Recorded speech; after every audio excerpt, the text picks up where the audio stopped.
Pourquoi ressentez-vous ce besoin profond d'être toujours apprécié des autres? Aujourd'hui, nous allons explorer une facette cachée de notre comportement, souvent ancrée dans l'inconscient. Cette tendance à vouloir être une personne irréprochable, toujours bienveillante, pourrait influencer plus profondément vos relations que vous ne l'imaginez. Si vous avez déjà ressenti des difficultés à conserver des relations durables, qu'elles soient amicales ou amoureuses, vous avez peut-être remarqué un schéma récurrent. Tout semble fluide au début, vous êtes apprécié, vous vous investissez. Puis, au moment où vous vous dévoilez réellement, où vous laissez transparaître votre authenticité, l'autre semble s'éloigner. Pourquoi cela arrive-t-il? Notre manière d'interagir avec le monde repose sur des croyances intégrées, parfois dès notre plus jeune âge. Ces croyances façonnent notre attitude et notre vision des relations. Certaines sont bénéfiques et nous aident à avancer, tandis que d'autres finissent par nous enfermer dans des comportements qui ne nous correspondent plus. Prenons un exemple, si, inconsciemment, vous avez associé votre valeur personnelle au fait de satisfaire les attentes des autres, votre esprit va conditionner vos relations selon cette dynamique. Vous donnerez sans compter, cherchant à répondre aux besoins des autres, parfois au détriment des vôtres. Mais jusqu'où cela peut-il aller? Le problème survient quand cette image construite de vous s'effrite. Ceux qui vous entourent vous ont connu sous un certain angle, ils ont été attirés par cette version de vous qui s'adapte, qui soutient, qui rassure.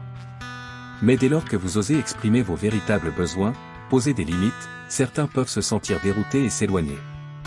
Cette prise de conscience est essentielle. Nos relations ne sont pas de simples échanges, elles sont le reflet de ce que nous projetons intérieurement. Ce que nous émanons énergétiquement attire les autres en fonction de ces vibrations. Si vous vibrez dans une dynamique d'oubli de soi au profit des autres, vous attirez naturellement des personnes qui se nourrissent de cette énergie. Et lorsque vous changez, le déséquilibre devient inévitable. Alors, comment rompre ce cycle? La clé est de reconnaître ces croyances profondes et de les transformer. Posez-vous cette question, quel rôle jouez-vous sans même vous en rendre compte? Vous êtes-vous toujours positionné comme celui ou celle qui apporte du soutien, qui évite les conflits, qui met en avant le bien-être des autres avant le vôtre? Pourquoi ressentez-vous ce besoin?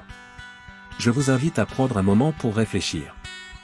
Notez sur un carnet ce qui vous vient spontanément à l'esprit. Essayez de remonter à la source de cette croyance. Peut-être avez-vous entendu des phrases marquantes dans votre enfance? Peut-être une expérience vous a-t-elle appris qu'être apprécié passait par le fait de ne jamais décevoir? Maintenant, il est temps de transformer cette croyance. Que souhaitez-vous croire à partir d'aujourd'hui? Voici quelques affirmations puissantes que vous pouvez répéter. Je suis aimé pour ce que je suis, et non pour ce que je donne. Je m'autorise à être moi-même et à poser mes limites avec bienveillance. Ma valeur n'est pas conditionnée par mon dévouement aux autres. Lisez ces phrases à voix haute, ressentez-les pleinement, et laissez ces nouvelles affirmations résonner en vous. Vous n'avez pas besoin d'être quelqu'un d'autre pour mériter l'attention ou l'amour des autres. Votre véritable force réside dans votre authenticité.